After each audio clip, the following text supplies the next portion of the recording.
గోవింద భోగ్ rice, గోవిందుడికి ఇష్టమైన rice అనమాట. చాలా సన్నగా చిన్నగా ఉంటుంది.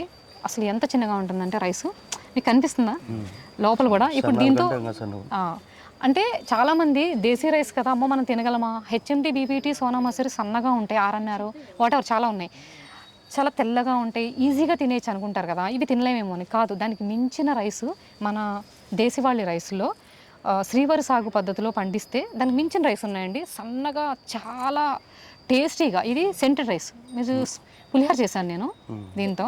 అంటే దీంతో పలహారం అదే మన క్షీరాన్నం కానీ పులిహోర కానీ బిర్యానీ కానీ, అంటే బిర్యానీ అంటే అవి కాదు, మన బిర్యానీ ఆకేసి పల్వా అంటారు కదా, బాగారన్న అలాంటి వెజ్ చేయొచ్చు అనమాట. చాలా టేస్టీగా ఉంటుంది. సెంటెడ్ గోవింద భోగ్ అండి.